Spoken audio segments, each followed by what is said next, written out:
Farm Progress Broadcast presents This Week in Agribusiness, serving America's most essential industry. Brought to you by Case IH. Solutions for every challenge. Equipment for every farm. Case IH, built by farmers. Hello, everyone, and thanks for joining us here for This Week in Agribusiness. I'm Mike Pearson. We continue to see no shortage of headlines out of Washington, D.C., and last week there was news that 350 different ag organizations wrote a letter to Congress urging the EPA to follow FIFRA, the Federal Insecticide, Fungicide, and Rodenticide Act, which has governed pesticide rules for more than 80 years. These groups are concerned that states are taking too much into their own hands and contradicting EPA. One of the signers of that letter was the Modern Ag Alliance. Elizabeth Burns-Thompson serves as the executive director of the organization, and she joins us now. Elizabeth, tell us, what was this letter about? What are you advising Congress of here? Yes, and Mike, thanks so much for having me on today. At the end of the day, this effort, I think, showcases the broad number of signatories really representing agriculture from coast to coast, from commodity to commodity, should show to Congress just how important this issue is. At the core of it is really clarity and consistency. We don't want a patchwork of regulations. We don't need inconsistencies from state to state. At the end of the day, a product safety knows no state boundaries. So consistency and clarity around that pesticide regulation is incredibly important, and arguably what is necessary to ensure that these products remain on the market for farmers moving forward. Because that's the risk. We could lose access, or some farmers could lose access to these tools, correct? Absolutely, right. So we sit in a situation where there is ambiguities, and that not only creates challenges for the manufacturers or the registrants of these products, but all throughout the supply chain, all the way down to the farmers. So if we want to make sure that not only the products that are in the toolbox for today, as well as new chemistries and products that are in the R&D pipeline, continue to move forward, we need that clarity, we need that consistency, and we have the ability to do that with the legislation that's being proposed. So let's talk through that legislation. As I understand it, EPA should already have these rule-making powers within them. What does this new legislation do to really bring that clarity home? It finally puts in place some clear preemption language or clarifying what falls within which scope, right? So it showcases it and finally clarifies that EPA is the single authority on ensuring that these tools are evaluated from a health and safety perspective and labeled as such consistently across the country. And I think it's important, what it also doesn't do is it doesn't take away from the critical role that many of our state governments and state regulatory agencies that they have over governance of applicators and handling of some of these products, right? Each place has their role and their responsibilities. That's maintained as well. It's just clarified, and that clarity and consistency seems very simple, maybe to you or I or the farmers that are listening here today. Unfortunately, we just need to make sure that that's in black and white in code. That makes a lot of sense. And of course, Modern Ag Alliance, you've worked on these issues for a while. Elizabeth, you've been at the state level, but you're going bigger, as I understand it. Yes, we've been working on very similar efforts in a variety of states all across the country. Very proud that we were able to get some of those across the finish line with our partners up in North Dakota, as well as down in the state of Georgia, and pleased to see the governors in those respective states sign those measures into law. Those bills, at the end of the day, similarly provide the consistency and clarity around pesticide regulation that we're also talking about now at the federal level. So very complementary efforts and something that, consistently we're going to continue to work on in the months and likely years to come. Months and years to come. That's the timeline. Elizabeth Burns-Thompson, the executive director of the Modern Ag Alliance. Thank you so much for joining us this week. Always good to be here. Thanks, Mike. Our market segment this week is brought to you by Farm Futures. Keep up with these volatile commodity markets at farmfutures.com. And we're talking these markets with Chris Robinson of Robinson Ag Marketing. Chris, thanks for joining us this week. Great to be here.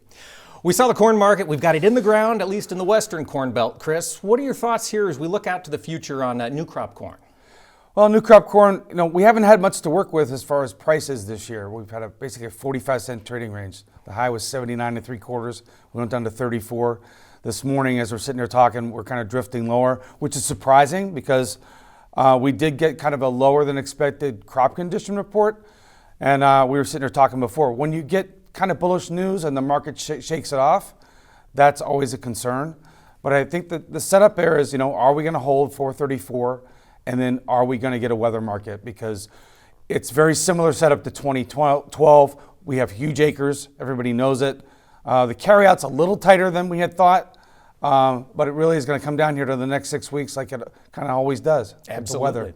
So are you watching anything? Are you encouraging any action here for corn growers in the meantime on new crop, or you just let it ride? We haven't had a whole lot of opportunity to make cash sales. Our best cash sales are beginning of the year. Didn't want to get too oversold. I would say, you know what your worst case scenario is, defend that 430 level, because who am I to say that we can't go have some huge crop? So nobody knows. Defend what you can. Don't overspend on puts. Keep a floor. But I would absolutely positively, this is not the time to be selling 2 calls to pay for a put, because if we do have a repeat or even half of what we had in 2012, we had a tremendous rally. So keep your powder dry. I know it's hard to not get anxious, but we'll have to wait and see. So, but I'd say this: don't get oversold, and don't get overly bearish. All right, so that's the supply side. Might have issues with weather as we get deeper into summer. On the demand side, Chris, what are we watching on the ethanol market? What are you seeing here for corn demand outside of the world of exports? Ethanol has been pretty solid, and actually the old crop corn has been really solid. We've had great exports. It's been the one kind of stalwart thing, and you've seen that where we had a pretty good rally earlier in the year in old crop. I think that the last exports we got last week, they were really good for both corn and wheat, surprisingly good. So that's one positive. Mm-hmm. The second issue would be demand, and you mentioned ethanol. There's been some rumblings. One reason people are trying to figure out why the soybeans kept holding a bid. There's some rumblings, some rumors that there may be some changes in the RINs. There may be some bill coming out that really would impact biodiesel, and that would be a huge. That's like a natural put. So I think if they changed that, if they did anything which would support demand, because right now we grow 15 billion bushels of corn, 5 billion of it goes to ethanol. Wouldn't it be nice if 8 billion of it went to ethanol? Yeah, get that demand level up, yes. Especially in this era of trade challenges. Now, Chris, you mentioned that last week we saw strong export sales for wheat. It was a bit of a surprise. Is this an indication that maybe the low is in for the at least Chicago wheat? I sure do hope so. We got excited. I think I might have been back here or at that time, back in February, we had winter kill. And that was, okay, here we go. We're going to get going. And then, again, the wheat did what it's done for the last 2 years, is drift lower. So technically, we're trying to carve out a bottom. Technically, people are saying, is this going to be a double bottom? Again, the proof's going to be in the pudding. Same advice for wheat as I have for corn. Don't get overly bearish. Defend what you can. If you're an end user, like if you're a bakery, if you use a lot of wheat for anything, they're almost daring you to buy calls in case we do get a big run on. And you don't have to spend a lot to have something like that pay off. So I'd say, I'm not super bullish. I'm cautiously bullish. We'll see if we can turn the corner here. But you got to keep watching those big support levels. That's right. And when those markets move, they can move quickly. This might be the time to get that upside price protection in place. Absolutely. We'll be back with more from Chris Robinson of Robinson Ag Marketing after this. Our market segment this week is brought to you by Farm Futures. Keep up to speed on these volatile commodity markets at farmfutures.com. And we're back talking markets with Chris Robinson of Robinson Ag Marketing. And Chris, before the break, we talked corn and wheat, and I want to get your thought here on the soybean market. We've seen prices stay relatively stable up in here despite all the trade tension. What are you watching as we get deeper into summer? If you're worried about China, you got to be worried about beans, cotton, and really lean hogs, right? Especially beans. We grow 4 billion bushels of beans. They take 25% of it, or they have. They've been dragging their heels all year on their exports for obvious reasons. They don't know what's going to happen with this trade war, neither do we. We've seen it before, though, but they can flick a switch and come back if we ever, solve this issue. The one thing I've noticed is, we couldn't figure out why there was a bid. There was actually a pretty good bid. We just had an 80-cent rally off the low after the first tariff flush. We went down to $9.75. We rallied 80 cents. That caught a lot of people who, I call them the pajama traders. They woke up in the middle of the night and they sold beans, and boom, you lost 80 cents. You lose $4,000 on a one lot. So it can be very dangerous if you get emotional. So don't get emotional about beans. Why is it still holding up? We were a little bit lower last night, but it's still holding up relatively well. I think as we stay north of 1035, that's a big level. Again, we've only had $1 trading range this year. I talked about 45-cent range in new crop corn. We've had $1 trading range in in soybeans this year. Not a lot to work with. You know, our high was 1075. Again, beans are made in August. Are we going to get a weather market? I don't know. Again, I can't say this enough. This is not the time to sell 3 calls to pay for a put because you want a free put. Don't do that. I would caution anybody getting into these accumulators where you have to double up if something bad happens. It sounds really great, but then all of a sudden, if we have an issue, you're stuck, and the person that you signed the contract with, they're a winner. So beware of those. I would say that, again, it's going to come down to weather, but all in all, I'm pretty impressed with how the beans have held up. We'll see. You know, nobody wants to see beans with an 8 handle or a 9 handle. And the nice thing is now with these weekly options and monthly options, you don't have to spend a lot to protect $10 or $10.20. You really don't have to spend a lot. So look into those. Manage that risk. Absolutely. Especially with this big season ahead of us. Yeah. Chris, while we've got to talk about the cattle market. We continue to see record prices. We saw a bit of a pullback this week. Where's the cattle market go from here? You know, first it was, are we going to get a $3 print in feeder cattle? Well, we went to 308, 309. You can see how quickly this market turns. We had the story about it was on again, off again. First it was a story, then it wasn't a story with the screw worm possibly being up here. It wasn't. And so you saw us whipsaw $8. I mean, that's a big move. So if anything, that taught everybody that you probably want to have a floor under yourself. We were talking during the break. In the last 4 years, it's really been, if you use put options versus futures to hedge, this has been a primer on why a put option is better than futures. If you sell futures as a hedge, yeah, you lock it in. And I know you get paid on your margin once you sell the animals, but you've left all that on the table. With the put option, it's a different strategy. You pay for a floor, and then the market can continue to go higher. Yeah, you lose the value of your put, but you gain in the cash market. That's been the best strategy for the past 4 years. Cattle continue to be well bid. And again, a lot of people have lost a fortune in the past, even the last 7 months. We're up close to $60 in feeder cattle in the last 7 months. Live cattle up $30. So my one takeaway is when it turns, you're going to want to have your floor. And right now, there's lots of opportunity to go out there and get good floors where you can protect revenue, but leave the upside open. If we keep going, let's go. And who would have guessed we'd be here? The rally could continue. Yeah. It's been a wild summer. Chris Robinson, Robinson Ag Marketing, thank you so much for joining us this week. Thank you, sir. Agriculture meteorologist Greg Solier now brings us his farm weather forecast for the week ahead.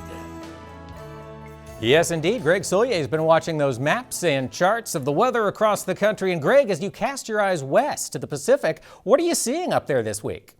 Well, Mike, a quiet spell of weather last week into the Pacific Northwest. Things are changing this week with another one of these El Nino-driven upper air troughs, and a strong one for this practically early June calendar date across the Pacific Northwest. There it is, that U-shaped configuration of the upper level winds driving one weather system here, another one offshore, and relatively low snow levels for early June across sections of the northern and central Rockies. We'll take the moisture considering the heat of last week, and we started that runoff process from the divide on southward. Off to the east, a couple of thunderstorm clusters as we continue to nibble away, make some degree of drought improvement into play over parts of the northern plains and upper Midwest. But this weather system will move from the coastal sections into areas of the western sections of the Dakotas, and another round of maybe severe weather is anticipated. Some cooling as well up aloft, some snow out towards Yellowstone, higher peaks, but at least it's a push of drier air, milder air. That trough is moving inland with time here as we move on through the late portion of the week. So a little system down here into areas offshore of Southern California, the old June swoon, that early morning low cloud and drizzle stuff into the far southern coastal sections. Otherwise, typical heat across the Southwest. We had readings into the Central Valley last week up above 100. Very warm air for a change. The feel of late spring, early summer as far north as the I-80 corridor. A couple of thunderstorm clusters and the heat that was situated down into the Rio Grande about a week to 10 days days ago, upwards of 100 degrees. Well, at least some of the heat beginning to move on northward into sections of Texas and the southwestern reaches of the country. Very little change, at least for a significant amount of precipitation, which is not in the forecast for the valleys of California, considering this deep trough. But farther to the east, some gusty winds to the desert southwest, a couple of dry-based thunderstorms. Most of the action into the high plains areas and northward across the winter wheat belt of Nebraska and Kansas, with additional drought relief in some areas anticipated as the late portion of the week wears on. For a change, wind and warmth and some heat and some growing degree day units rack it up across much of the Midwest corn and bean complex, including the eastern areas. What is it? Some 90-95% of the corn crop in the ground, leading the pack in the planting operations. Nebraska, Iowa, parts of Minnesota will make headway in some of these southern areas with time, with warm to hot high pressure and temperatures pushing well past the 80-degree mark as far north as the I-80 corridor and then some. But later in the week, and we're not completely done with the rains, it'll be winding down with time through the month of June. This frontal boundary gets strung on out. Thunderstorms could be heavy and severe from Nebraska into parts of the Great Lakes region on northward, with slightly cooler air here as 90-degree heat and high humidity continues on, much needed over the wet areas of the winter wheat belt, central and southern corn belt as well. And boy, it's been a tough one the past couple of weeks, actually since April, into eastern Oklahoma, Texas, and points out of the east. It is a drier, more heat-driven dome of high pressure up aloft. Good news with some of those saturated pasture lands and rangelands across the southern end of the plains, not to mention winter wheat fields. Thunderstorms are back into play, but widely scattered later on in the week. Triple-digit readings. Rio Grande Valley, a couple of showers and thunderstorms across some of the moisture-laden areas of the Gulf Coast and lower Mississippi Valley Delta region as well. Into the Corn Belt, slightly cooler, drier air into the upper Midwest. Warmth is building along this boundary on southward with maybe an errant thunderstorm, push of cooler air. But note the absence of organized rains early in the week across the Corn Belt and primarily eastern and southern sections later in the week, with a very early summer-like feel anticipated from the Great Lakes on southward, maybe pushing close to 90 here, and points on southward with clusters again later in the week of showers and thunderstorms that could be heavy and severe across parts of the Great Lakes back into parts of the mid-Mississippi Valley as well. A couple of scattered showers, Gulf Coast areas. Hot high pressure across the mid-Atlantic region. Nice to see some rainfall across central and south Florida. Little change expected later in the week. Showers and thunderstorms. Much needed rain in the worst drought areas of Florida. Heat and humidity otherwise covering much of the southeastern United States. Closed captioning this week is brought to you by Farm Progress. Their team of experts reports on innovative solutions and essential information for your farm business. Visit farmprogress.com to stay updated.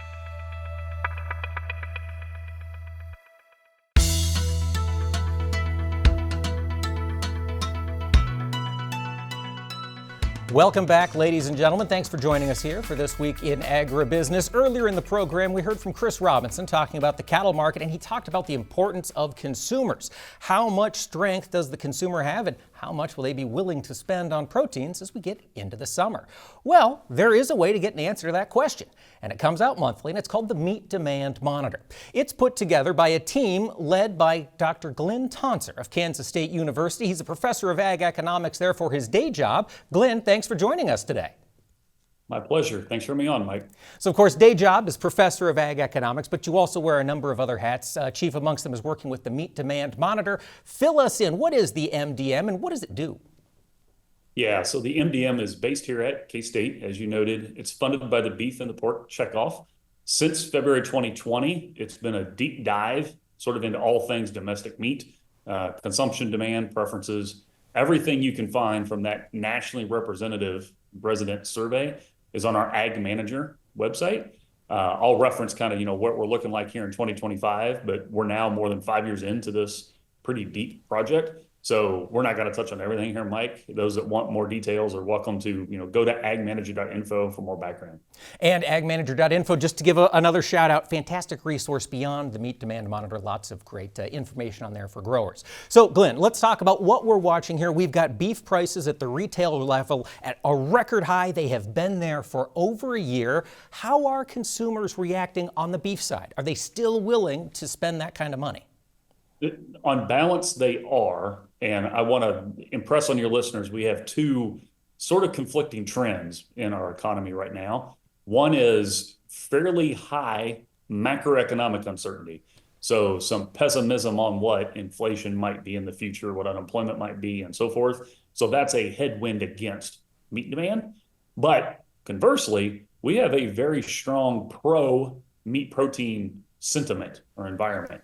And those two sort of trends are going against each other. To date, the main thing we're seeing is retail channel. So think grocery store for at-home consumption. That demand channel has been growing and held up quite well, which is very important going into grilling season because we're doing this right after Memorial Day.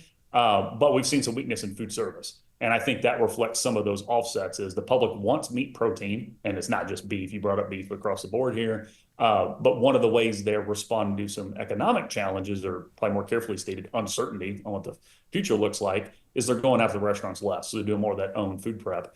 On balance, that's been okay on net. Early in the pandemic, this was actually a net gain for meat because retail offset food service weakness. But that thing is something we're watching at in a lot of depth in the meat demand monitor. And I think it accurately describes the situation as May concludes here in 2025. You know, one of the things that growing up in the world of meat, you always heard when prices at the meat case got too high for beef, consumers would, we'd say, trade down. They'd go over, look at a pork loin, they'd go look at a chicken breast. Is that something we're seeing with these record price levels for beef? There are examples of that, but I would argue there's less of that than most would anticipate. And this will get geeky for a moment, but economists use a term called cross price. So what you're describing is if the price in one category goes up, the people switch to another category that comparatively is cheaper. And directionally, yes, economists like me are going to tell you that occurs. But the magnitude or the extent of that switching, I would argue, is less than it was, Mike, when you and I were kids. And the data bears that out in lots of ways. And this is even beyond the MDM. So 30 years of USD data, we're referring to here. I think habits are a little stickier and stronger than the past. I also think meat is an ingredient into a meal more than just a center of the plate muscle cut than in the past. So there's other adjustments you can make to alter the cost of your meal, is the point. That has the result of a little bit more stable or persistent meat demand, not switching up or down the chain quite as quick. And that itself is actually really good for the meat complex because on balance, that means the public's less price sensitive than it was, say, 2 decades ago. Absolutely. If every Wednesday is steak night and we continue that even at record high prices, well, that's a good sign for that meat. It must be delicious. Now, you mentioned, Glenn, we are in a pro-meat era right now. We're just hearing lots of positive thoughts about meat and protein consumption more broadly. Is this showing up in the preferences part of the survey that you guys do for the Meat Demand Monitor?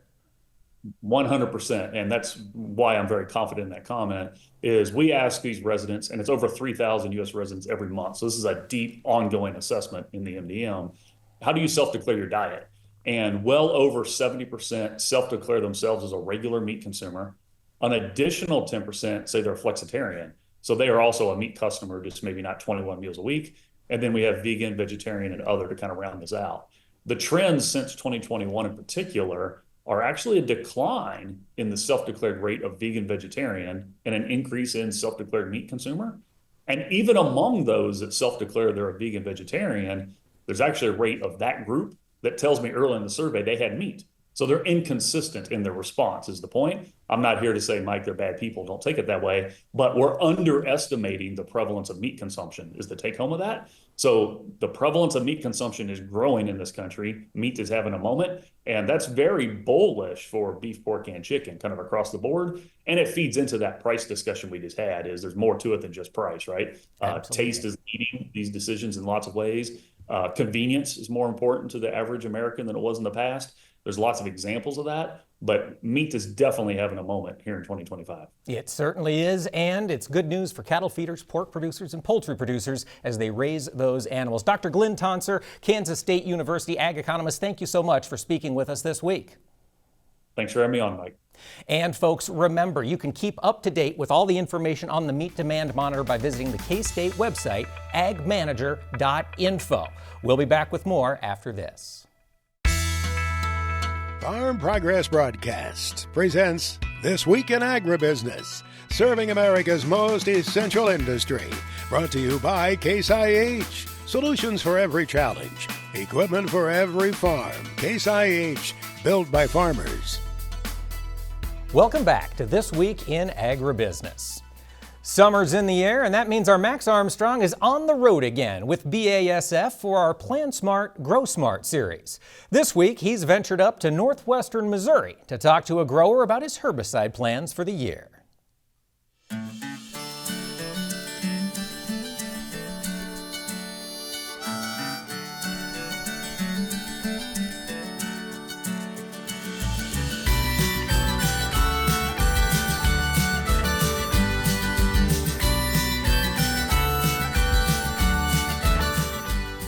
I couldn't help but notice the beautiful lay of the land here as you look across the countryside here in the northwest part of Missouri. How do you describe it? When you meet somebody along the way and they're not from the region, how do you tell them what it's like here? You just got to come here to enjoy it and believe it, because it's just the rolling hills into the flatlands, and it's green and lots of trees. It's home. Let's talk about your herbicide approach. Is there always some significant yield pressure in this part of the world? Yeah, water hemp and shatter cane, and now Johnson grass is trying to move in, and that's a whole new animal to try to keep ahead of, and it spreads quick. But we're on top of it so far, but it's coming from the south, and every year you can just see it move a little more, and it just makes a lot of challenges. We really watch water hemp. It's pretty tough stuff to get rid of, and we've so far keeping it under hand, but we'll see. What's your approach to weed control? And in terms of your level of tolerance, David, some growers have a zero tolerance approach. They don't want to see anything standing up out there. Some will say, yeah, I'll take a little bit here now. I'm happier spraying bare ground than I am weedy ground. We use Certain this year on our corn in the mix, and anxious to see how it does. As of today, it looks good. So is this your first season with Certain? Yes. Have you looked into it? What do you know about it? It's a new product. That means you put a lot of faith in BASF. Yes, I do. Tell me why. Because they're good. They've been excellent to us. They're just a phone call away, and they'll answer your questions. They'll come look. They'll tell you what your issues are. They will take care of you if it needs to be resprayed, or give you some ideas of something you need to be doing different. It's worked out. Been a good relationship.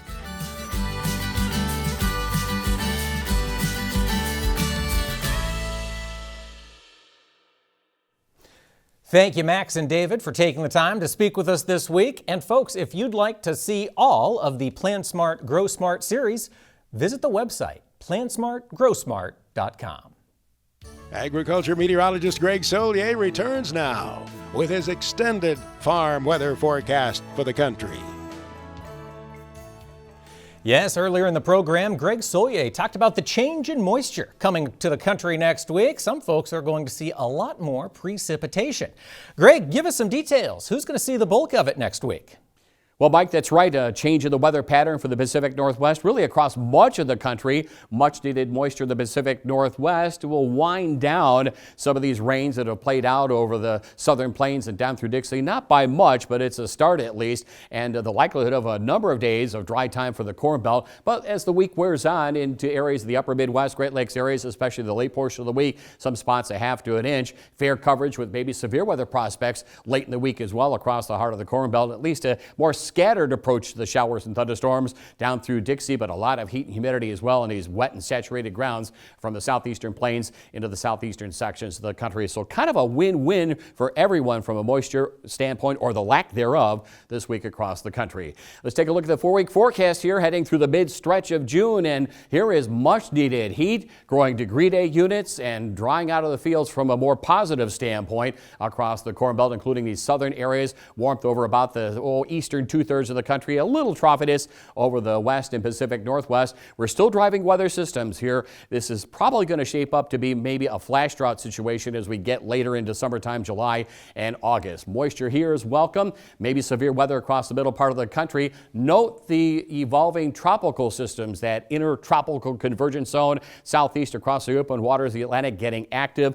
Monsoon season is getting active across Africa as well, so we'll keep an eye on the tropics going forward here. Maybe an early start, a winding down, then ramping up later in the season with severe weather from a tropical standpoint. Some slightly cooler, drier air into the upper Midwest, northeastern states, more normalized temperatures across much of the central Corn Belt locales. The heat suppressed into the southeast over the western reaches of the country as we officially clock into the summertime season on the 20th of June. And still a pretty active weather pattern for the upper Midwest, northern plains, Pacific Northwest, those Canadian spring grain areas as well will get moisture. Severe weather for the Great Lakes, Mid-Atlantic region. So much of the country in relatively good order with the exception of the Rio Grande, southwestern reaches of the country as we officially clock into the summertime season. And boy, it will feel that way. This is the way we're going to begin to see things play out here later in the month of June, July, and August. Flash drought gets going over parts of the western Corn Belt, ongoing across the plains. Normal temperatures are through the eastern states. Plenty of warmth and rapid crop growth and development for the Corn Belt locales.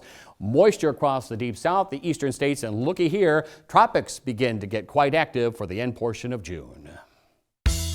Our Farm Progress Update is sponsored by Brandt Industries. Lead the field with Brandt's lineup of highly effective and efficient high-speed discs and land rollers. Visit brandt.ca for more.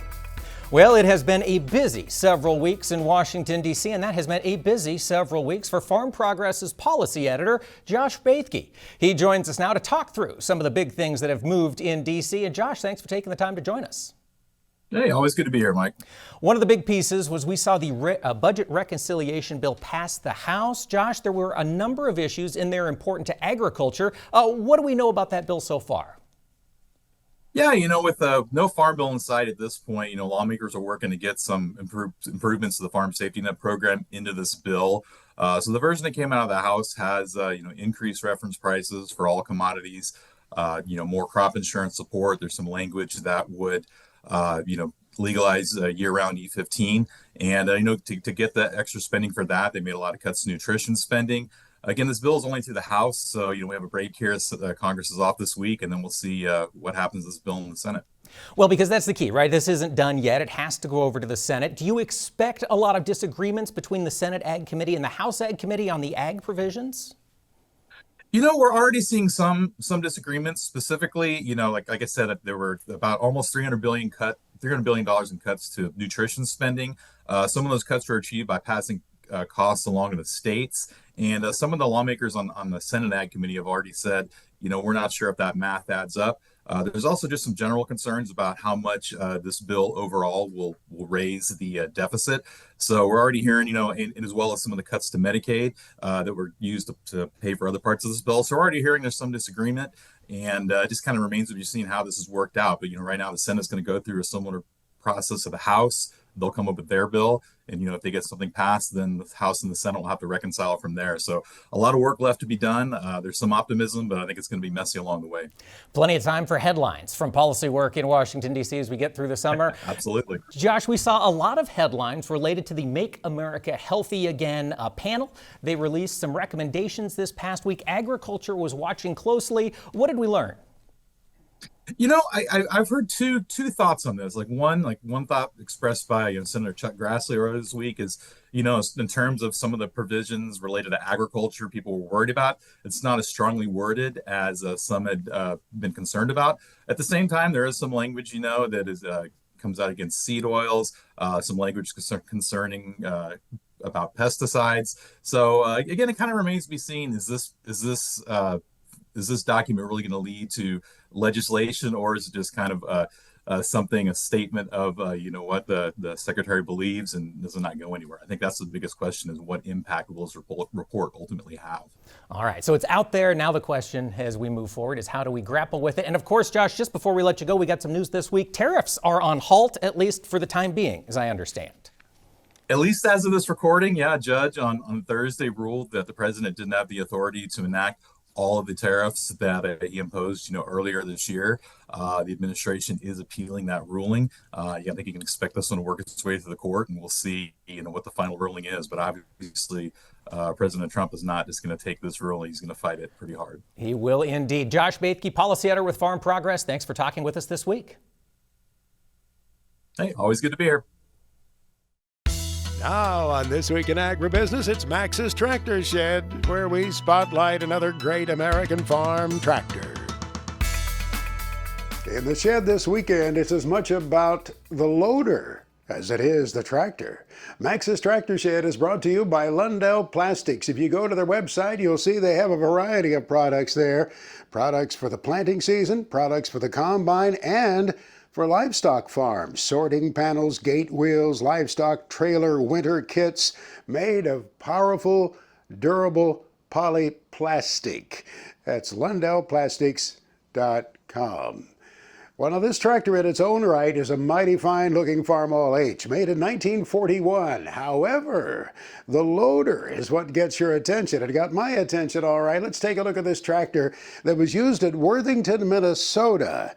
The H is owned by Joan Groney of Villa Ridge, Missouri. So superbly restored by the night shift crew of young people at the Four Rivers Career Center, Washington, Missouri. The loader back in the day was made by the Horn Manufacturing Company at Fort Dodge, Iowa, a company later acquired by New Idea. The Model 50 loader was versatile. It could be used on various brands, and that made it popular, along with its ability to handle good loads. But this was a snow bucket. According to Dan Brinkman, the director of the night shift program at the Four Rivers Career Center, Washington, Missouri, loaders can be tough on tractors, but you'd never know it by looking at this beautifully restored Farmall H, owned by Joan Groney in Missouri. Here's Mark Stock now as he comes in to bring us his weekly report from Big Iron Auctions. Hello, Max. We made it to June. Brent and Marita Jo Steckley are retiring from Beaver Crossing, Nebraska. Items include a John Deere 8345R tractor, John Deere S670 combine, John Deere 1790 16-row 31 planter, Kenworth T800 tri-axle truck, Buffalo 16-row 30 cultivator, Landau 74 31 29-foot vertical till plus machine.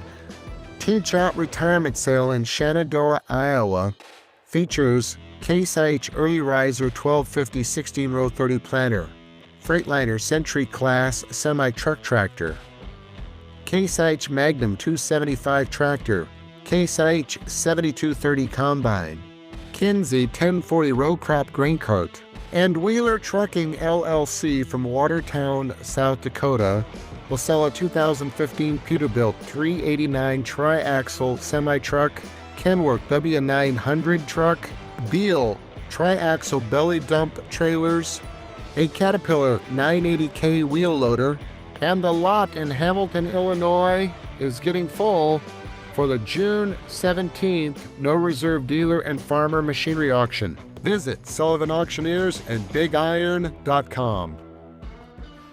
Our FFA Chapter Tribute is brought to you by Gehringhoff. Check out the new XFR50 Draper with 3 times more flexibility than its closest competitor at Gehringhoff.com. Gehringhoff, proudly built in the American heartland. This week, we're getting to meet Matthew Lakey. He's just wrapped up his term as a vice president with the Missouri FFA, and he steps into a new role as the officer mentor. Matthew, thank you so much for taking the time to talk with us. Absolutely. Thanks for having me. So what was it that made you want to get involved with FFA in Missouri that first time? So I have a very interesting story. So my father is actually an ag teacher, and from as long as I can remember growing up, I've always been involved in FFA.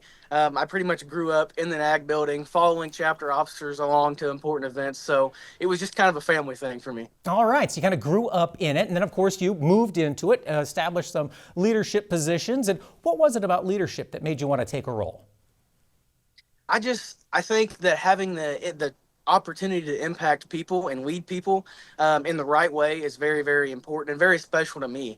You've always heard you're going to lead people one of two ways. You're going to lead them in the right way, or you're going to lead them in the wrong way. And I just always felt like that I was the person that needed to lead a lot of people in the right way. That's a great attitude. I like that, Matthew. And now, of course, you get the chance to pass that attitude along as the state officer mentor. What will you be doing in that role? So there are a variety of roles.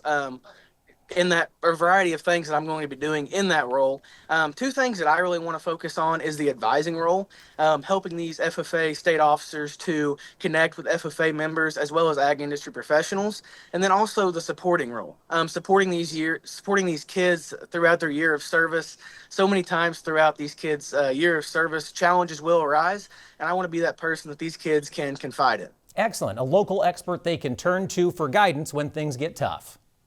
Absolutely. Fantastic, Matthew. Well, we always need more expertise in the world of agriculture. Thank you so much for joining us this week, and we wish you the best of luck as you go forward in your career. Thank you very much. I appreciate it. Colby Ag Tech is brought to you by AGI, supporting your expertise with industry-leading grain handling, storage, conditioning, and monitoring solutions. AGI, we're right there with you.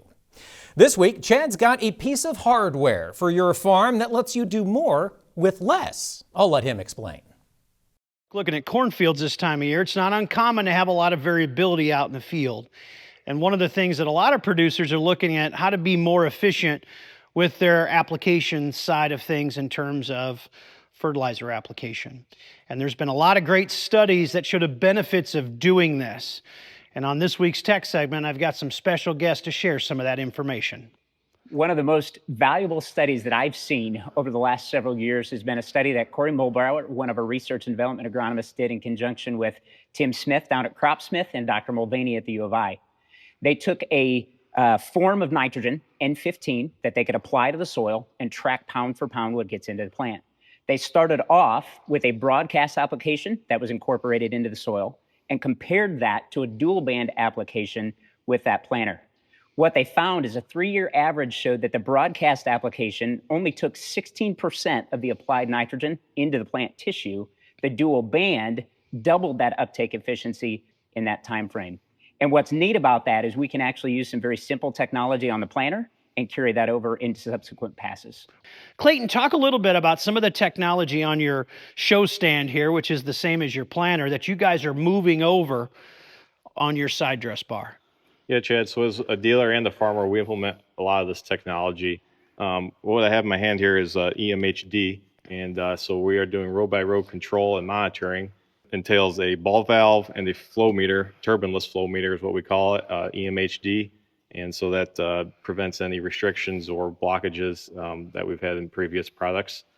And so we have it on this handy bracket where it's just one bolt where we can unbolt it and transfer it right over to our side dress bar and have that same control, and have it done within an hour and use the same monitor. And the first year we had it, we found a rust blocking one of the orifices, so we found the benefits of it right away. Talk a little bit about the savings, because you're moving it, you don't need a second system, so I got to think you're saving a pretty fair amount of money as well. Yeah, so you're buying the just one set of hardware for two different applications, so it's pretty easy to justify that.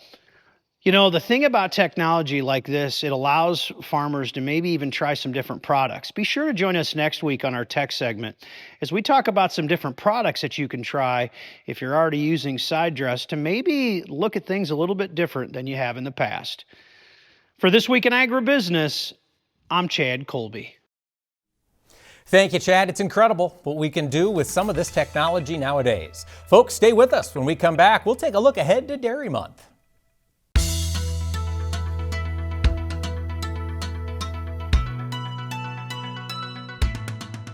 Well, folks, looking ahead, next week is June. That means it's the start of Dairy Month. How are things looking for our dairy producing friends? Well, I was curious. Joining me now to break it down is Ben Lane. He's a senior dairy analyst with Terrain. And Ben, thanks for taking the time to talk with us. Thanks for having me. Dairies, how are they faring here in 2025? We've seen milk prices around $19. Are they profitable at this level? I think we're definitely moving in the right direction in terms of profitability. So we got off to a start where we were positioned for a pretty good year. Everything was set up pretty nicely, but we had a lot of uncertainty around tariffs, a lot of shakiness in the markets, and then just the normal kind of seasonal things with spring flush and a little bit of surplus milk out there. So I think we're through that part of it, and we're moving pretty well towards potentially some good profitability towards the second half of this year if we can keep some of that uncertainty out of it. Well, that is good to hear. And as we're driving towards profitability, I know demand is a key part of that. American consumers, I understand, have been eating more cheese and yogurt. Is that still the trend you're watching? Yeah, that's still the case. It's been a pretty good demand stories, and we're seeing that pick up as well. We're always dealing with sort of the balance between the domestic demand and the export demand. The export demand has been what's been more shaky, but we're definitely still centered around some reliable domestic demand, and that's been strong, and I hope continues to be. So it's still driven by things like cheese. We've seen major investments in cheese plants. Other types of dairy products, you mentioned yogurt and things like ice cream, and then even fluid milk, we're seeing more investment in things like extended shelf life product and some potential differentiation and exciting new stuff on the fluid milk side as well. Is that a sign that maybe Americans are beginning to consume more fluid milk again? I think there's the opportunity. It definitely opens the door for more differentiation. You've got longer shelf life, so you can be a little more creative with some of the products, and you've got longer supply chain. So it opens the option for some innovation, and I think we could see some, if not completely reversing the trend of slowing down fluid demand, we might see a little bit of a plateau and a little bit of excitement there. All right, lots of opportunity then as we get deeper into this year. As folks get into the month of June, Ben, if they want to read some of the reports you've written on the dairy industry, where would you send them to get those details? You can go to terrainag.com, and we publish all of our reports there. They're freely available, not just on dairy, but on just rural economics and other industries and sectors in the ag space as well. Absolutely. Lots of content, lots of information about our industries, which are always changing. Ben, will you be celebrating Dairy Month? I will. I'm going to eat plenty of ice cream. That's the plan. That is also my plan. Thank you so much for joining us this week. Thank you. Well, folks, and next week also the World Pork Expo returns to Des Moines, Iowa. We'll be taping the show on Wednesday at the Professional Ag Marketing Tent on the show grounds. We'd love to see you there from 9 to 11. Thanks so much for joining us today. Be sure to catch us next week right here for This Week in Agribusiness. This Week in Agribusiness is recorded in the Strauss Studios. For more than 70 years and 3 generations, Strauss has been manufacturing high-performance German-engineered workwear, work boots, and safety equipment. Prepare for the next growing season at Strauss.com. This Week in Agribusiness has been brought to you by Case IH. Solutions for every challenge. Equipment for every farm. Case IH, built by farmers. This Week in Agribusiness is produced by 22 Creative Group and has been a presentation of Farm Progress Broadcast. We invite you to visit us online at agbizweek.com.